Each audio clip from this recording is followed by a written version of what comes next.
할렐루야, 여러분 반갑습니다. 9월 26일 월요일 날 말씀을 함께 나누게 될 디트로이트 중앙연합감리교회 김대기 목사입니다. 오늘 주시는 하나님 말씀 고린도후서 8장 7절에서 15절 말씀입니다. 봉독하겠습니다. 오직 너희는 믿음과 말과 지식과 모든 간절함과 우리를 사랑하는 이 모든 일에 풍성한 것 같이 이 은혜에도 풍성하게 할지니라. 내가 명령으로 하는 말이 아니요 오직 다른 이들의 간절함을 가지고 너희의 사랑의 진실함을 증명하고자 함이로라. 우리 주 예수 그리스도의 은혜를 너희가 알거니와 부요하신 이로써 너희를 위하여 가난하게 되심은 그의 가난함으로 말미암아 너희를 부요하게 하려 하심이라. 이 일에 관하여 나의 뜻을 알리노니 이 일은 너희에게 유익함이라. 너희가 1년 전에 행하기를 먼저 시작할 뿐 아니라 원하기도 하였은즉 이제는 하던 일을 성취할지니 마음에 원하던 것과 같이 완성하되 있는 대로 하라. 할 마음만 있으면 있는 대로 받으실 터이요 없는 것은 받지 아니하시리라. 이는 다른 사람들은 평안하게 하고 너희는 곤고하게 하려는 것이 아니요 균등하게 하려 함이니 이제 너희의 넉넉한 것으로 그들의 부족한 것을 보충함은 후에 그들의 넉넉한 것으로 너희의 부족한 것을 보충하여 균등하게 하려 함이라. 기록된 것 같이 많이 거둔 자도 남지 아니하였고 적게 거둔 자도 모자라지 아니하였느니라. 아멘. 오늘 말씀에서는 사도 바울이 고린도 교회의 연보에 대한 이야기를 합니다. 연보는 헌금이란 말이죠. 당시 예루살렘에는 큰 흉년이 들어서 예루살렘 성도들이 많은 어려움을 겪고 있었습니다. 사도 바울은 온 지역을 다니면서 이 예루살렘 교회를 걷기 위한 구제 헌금 연보를 받고 있었는데, 말씀을 보면은 8장 전반부에서는 마게도냐 교회를 먼저 이야기합니다. 2절부터 4절에서는 이 마게도냐 교회는 많은 시련과 어려움 가운데에도 정말 그들의 힘에 넘치는 대로 힘에 지나도록 자원해서 헌금을 하고, 또 연금을 아마 바울에게 주었더니 부담돼서 받지 못한 것이 아닌가 싶은데 이 연보를 받아주기를 간절히 구하였다, 이렇게 말씀을 합니다. 참 아름다운 마음이죠. 바울은 이제 고린도 교회에도 이 귀한 일에 동참하라 이제 초청을 하고 있습니다. 오늘 본문의 7절을 보면은 너희의 믿음과 말과 지식과 간절함과 모든 일에 열심을 내는 것과 더불어, 우리의 신앙생활이 여러 신앙하는 신앙생활의 길이 있죠. 그 모든 신앙생활의 모습과 더불어 연보에도 열심을 내라, 이렇게 말을 합니다. 그러니까 여러 신앙생활의 모습이 있지만 헌금 생활도 중히 여겨라 말을 하고 있죠. 9절에서는 부요한 예수 그리스도가 우리를 위해서 가난하게 되셨고 그로 인해 우리가 부유하게 된 것을 기억하라. 우리가 왜 헌금을 해야 되느냐, 두 가지 이유를 말하는데, 먼저는 예수님이 부유하신 예수님이 우리를 위해 가난하게 되심으로 그로 인해 우리가 부유하게 된 것을 기억하라. 이것은 예수님 사랑, 하나님 사랑의 이유죠. 두 번째로는 13절 이하에서 이 모든 일은 넉넉한 자들이 부족한 자들을 도와서 서로 균등하게 하려는 것이라. 넉넉한 자가 가난한 자를 도와서 서로 균등하게 하려 합니다. 이것은 이웃 사랑입니다. 그러니까 우리가 왜 헌금을 해야 하는가? 하나님 사랑과 이웃 사랑의 그 동기로 하는 것이죠. 그러니까 이것은 뭐냐? 결국은 우리가 헌금을 하는 것에는 하나님 사랑과 이웃 사랑에 대한 고백, 말하자면 우리 그리스도인의 온전한 믿음과 헌금은 깊은 연관이 있는 것입니다. 그래서 오늘은 이 본문에 비추어서 헌금에 대한 말씀을 나누고자 하는데, 헌금은 무엇이냐? 헌금은 하나님에 대한 우리 성도들의 믿음의 고백입니다. 어떤 고백이냐? 우리 어떤 믿음을 고백하는 것이냐? 두 가지로 말씀을 나누고자 합니다. 첫째는 하나님의 주권에 대한 고백입니다. 내 인생의 참된 주관자는 하나님이십니다. 말하자면 내 인생의 주관자는 재물이 아니라 하나님입니다. 이 고백을 하는 고백의 행위라는 것이죠. 여러분, 재물보다 하나님의 주권을 먼저 인정하는 것, 이건 굉장히 중요한 고백입니다. 왜냐하면 재물의 유혹이라는 것은 우리 모든 인생에 걸쳐 또한 모든 사람에 걸쳐서 우리의 신앙생활을 가로막는 가장 큰 유혹이기 때문입니다. 예수님은 하나님과 재물 두 주인을 동시에 섬길 수 없다라고 말씀하셨지요. 여기서는 재물을 하나님과 동등한 또 다른 주인으로 격상시켜서 말하고 있습니다. 재물은 그냥 물질일 뿐인데 이것을 주인이라고 여기 인격을 부여하여서 더군다나 하나님과 비슷한 주인의 위치로 올려서 말한다는 거지요. 이것은 실제로 어떤 재물에 어떤 생명이 있다는 말이 아니라 그만큼 사람들은 재물과 하나님을 거의 비등한 위치로 생각하는, 그만큼 재물의 유혹이 크고 강하다 이 말입니다. 우리가 재물의 유혹을 가볍게 보면 안 됩니다. 나는 마음만 먹으면 언제든지 재물은 드릴 수 있지, 그렇지 않습니다. 재물의 유혹은 너무나 강하고 너무나 크기 때문에 우리가 처음부터 훈련하고 처음부터 온전히 크고 작건 간에 처음부터 우리 신앙생활과 더불어서 재물을 드리지 않으면 이 재물은 넘기가 굉장히 어려운 그런 유혹 중에 하나입니다. 그래서 우리가 헌금을 할 때는 어떤 고백이냐? 하나님, 저는 이 재물에 끌려가지 아니하고 저는 믿음으로 재물의 유혹을 다스립니다. 이 고백이 헌금입니다. 인간의 욕심은 끝이 없지요. 100이 있으면 1000을 갖고 싶고 1000이 있으면 10,000, 10만, 100만을 계속 갖고 싶은 것이 인간의 욕심입니다. 이것은 모든 인간 본연에 있는 이 본성입니다. 욕심이란 것은 우리 죄된 본성, 이 자아에서 자연스럽게 사람들이 하나님을 알지 못하면 그저 자연스럽게 되어져 가는 방향성인 것이지요.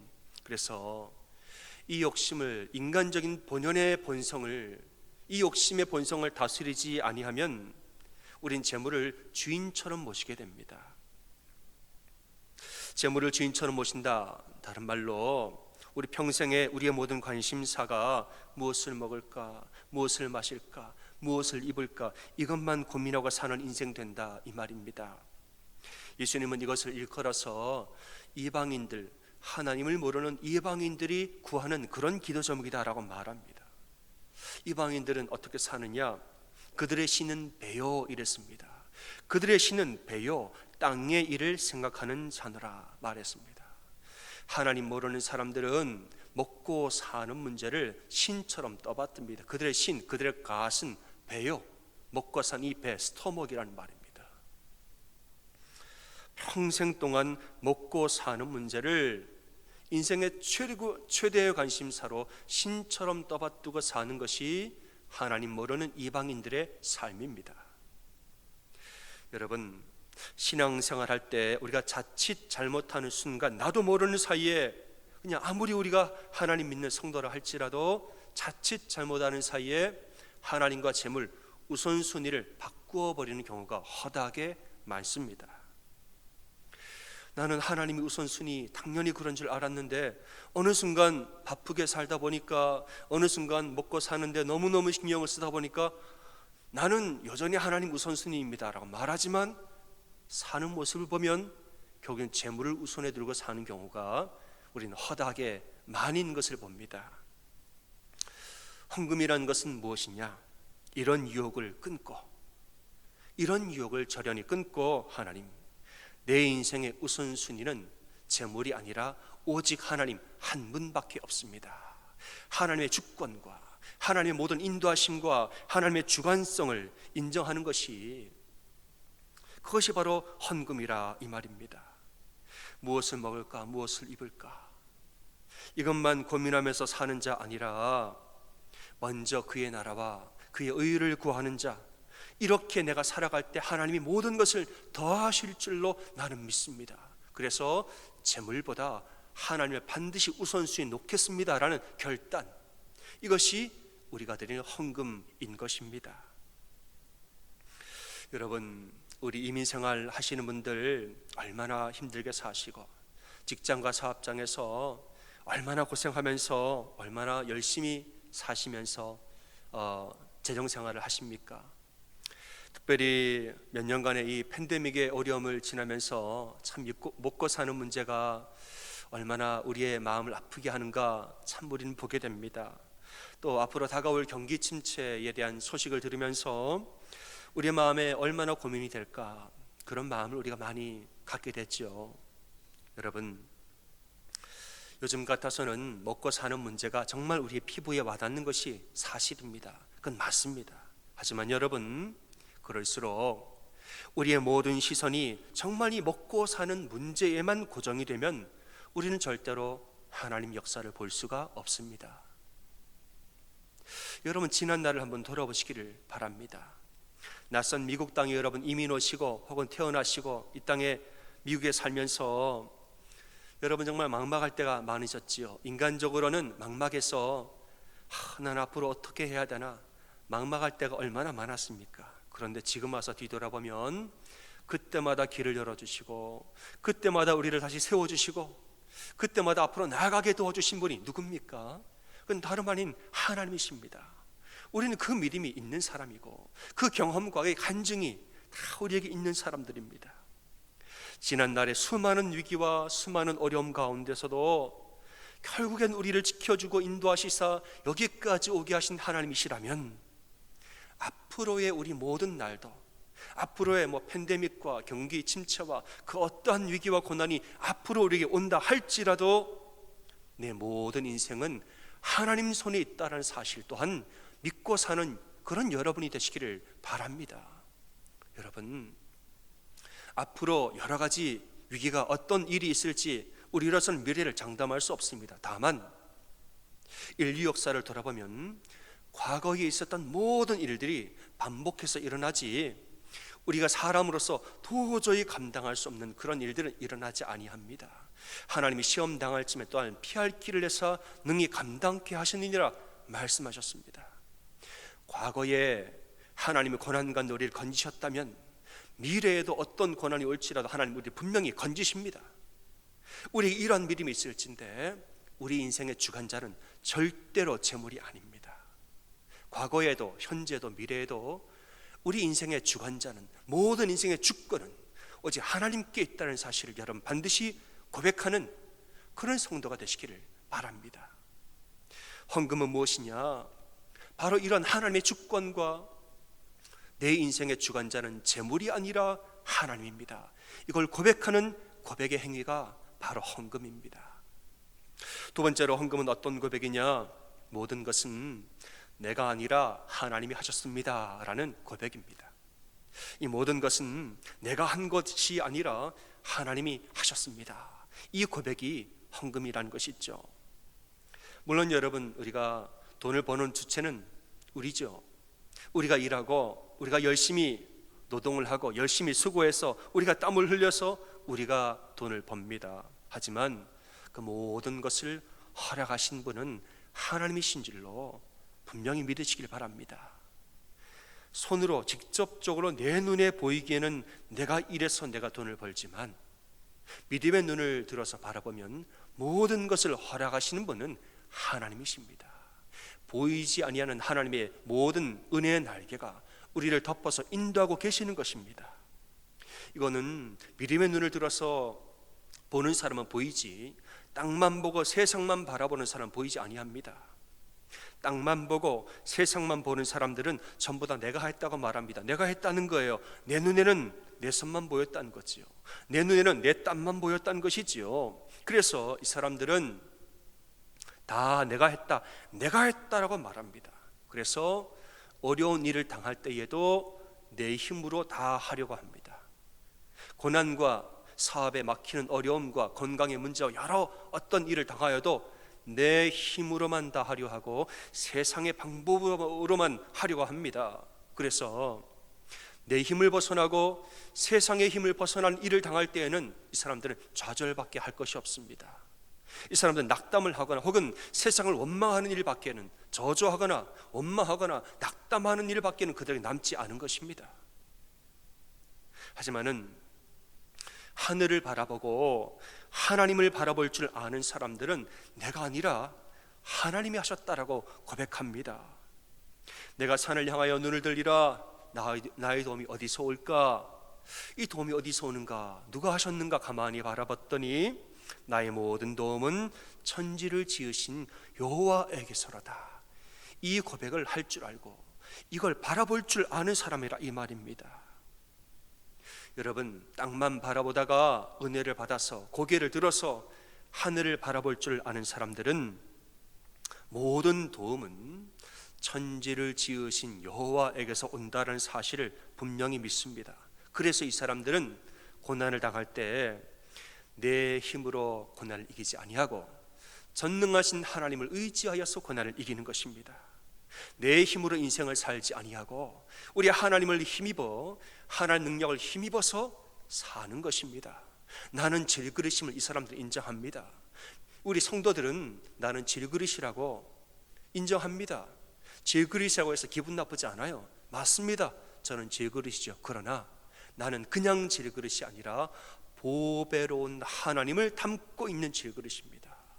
내 힘은 연약하나 하나님이 힘 주심으로, 하나님이 능력을 주심으로 이 모든 것을 난 능히 이기고 담대하게 하나이다 고백할 줄 아는 그 사람들이 바로 성도들입니다.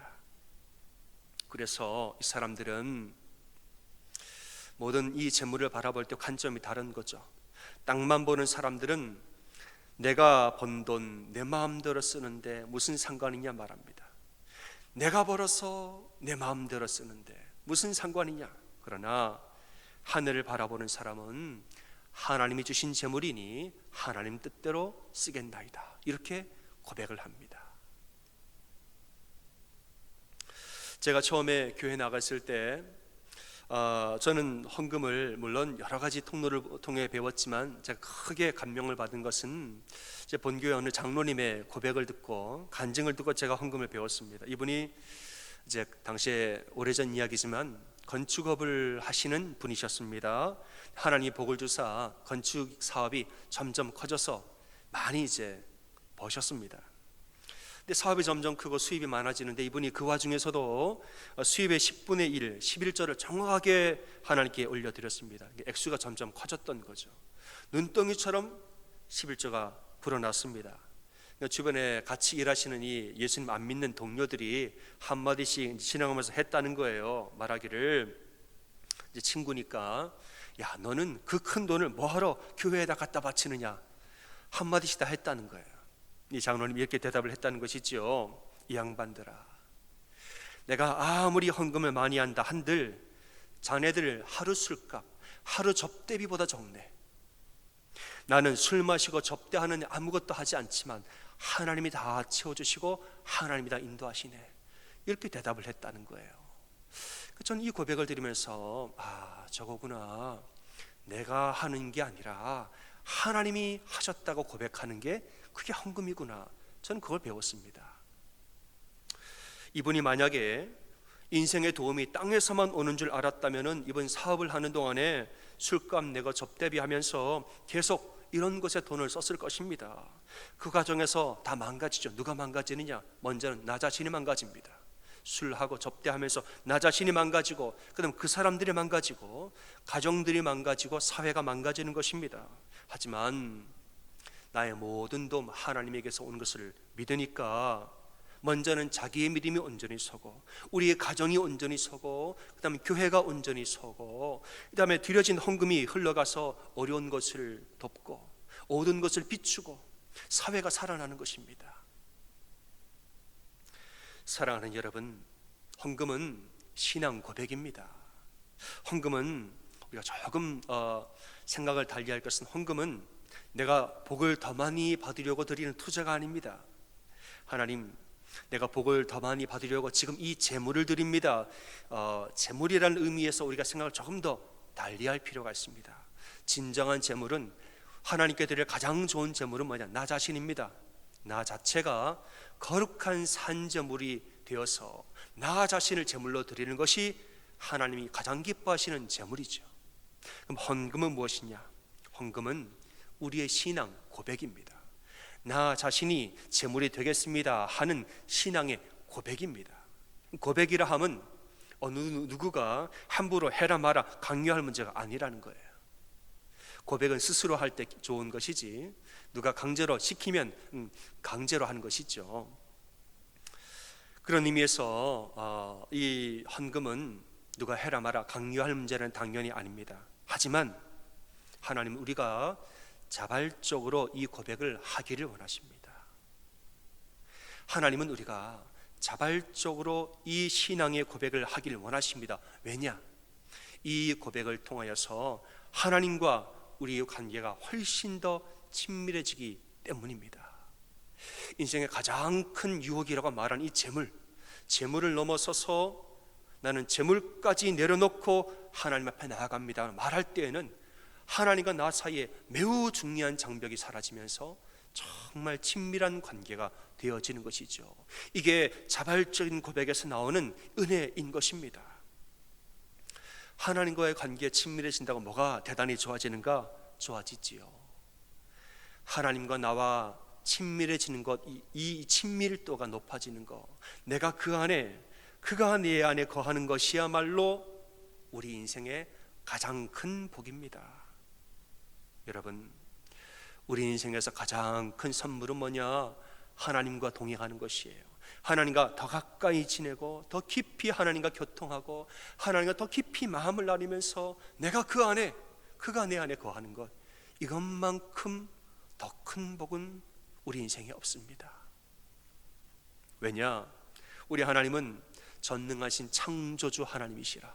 모든 만물이 그가 지으신 바 되사 전능하신 창조주 하나님 안에 내가 거할 때에는 몇 푼 따질 것이 아니라 그냥 우리 모든 인생의 영혼과 육체를 그분이 다 지키시고 인도하시기 때문에 하나님과 친밀하게 지내는 것, 이것이 우리 인생의 가장 큰 복이라 이 말입니다. 역대상 29장에서 다윗은 성전 건축을 위해서 자신의 이 재물을 봉헌해 드릴 때 장면이 나옵니다. 이때 다윗이 이런 고백을 하지요. 부와 귀가 주께로 말미암고 또 주는 만물의 주제가 되사 손에 권세와 능력이 있사오니 모든 사람을 크게 하심과 강하게 하심이 주의 손에 있나이다. 이렇게 고백을 합니다. 또 말하죠. 나와 내 백성이 무엇이기에 이처럼 즐거운 마음으로 들을 힘이 있었나이까. 모든 것이 주께로 말미암았사오니 우리가 주의 손에서 받은 것으로 주께 드렸을 뿐이니다. 이렇게 다윗이 고백을 합니다. 다윗은 부와 귀가 모든 것이 주께로부터 나온다는 것을 주님의 주권을 인정하죠. 그리고 내가 뭐가 있어서 주께 드리겠나이까? 모든 것은 주님이 주신 것으로 내가 드립니다. 모든 것을 하나님이 하셨다고 고백하는 분명한 신앙의 고백이 있는 것이죠. 이런 신앙을 고백하니까 다윗과 하나님 관계가 얼마나 친밀했을까요, 여러분? 다윗의 모든 인생에 영혼과 육체에 부어진 그 수많은 영광과 복은 하나님과 이런 친밀함에서 나온 줄로 믿으시길 바랍니다. 그래서 우리의 신앙 고백을 통하여 하나님과 더욱 친밀하게 되어질 때에는 거기서 나오는 복이라는 것은 이루 말할 수가 없는 것입니다. 사랑하는 여러분, 헌금은 하나님에 대한 나의 신앙의 고백이고 이 신앙 고백이 온전히 설 때에 하나님과 우리는 더 깊이 친밀해집니다. 인생의 가장 큰 유혹 중에 하나는 재물의 유혹을 이기고 하나님께 나아갈 때 하나님 우리를 너무나 기뻐하고 아름답게 맞이하시는 줄을 믿습니다. 여러분, 재물보다 하나님을 더 사랑하시고 재물보다 더 큰 하나님을 붙드는 참다운 지혜로운 여러분이 다 되어지기를 주님의 이름으로 축원합니다. 아멘. 기도하겠습니다. 하나님 감사합니다. 지난 모든 날들을 돌아볼 때 또 오늘날의 하루하루에 하나님 부어주시는 은혜를 바라볼 때 모든 인생의 주권은 재물이 아니라 하나님께 있음을 다시 한번 믿음으로 고백합니다. 하나님, 세월이 어려워질 때에는 한 푼 한 푼이 아깝고 정말 우리 살 길이 막막하여서 가슴치며 무엇을 먹을까 무엇을 입을까 염려하지 아니할 수 없을 때가 참 많음을 고백합니다. 그러나 또한 돌아보면 하나님 앞에 나아가 부르짖고 하나님 앞에 온전 우리의 믿음이 바로 설 때에는 하나님 우리를 반드시 인도하시고 다 역사하시고 우리를 능히 이기게 하셨다는 사실 또한 우리가 믿음으로 고백하며 살 수 있도록 인도하여 주시옵소서. 나의 인생의 주인은 재물이 아니라 하나님이십니다. 재물을 붙드는 것보다 온 천지를 지으신 창조주 하나님 붙드는 것이 우리 인생의 가장 큰 복이라는 사실을 분명히 믿고 나아가는 우리가 되어지도록 인도하여 주시옵소서. 오늘도 하나님 안에서 하나님과 더 친밀함으로 하나님과 동행하는 은혜를 누리는 우리가 다 되어지도록 인도하여 주시옵소서. 예수님 이름으로 감사하며 간절히 기도드립니다.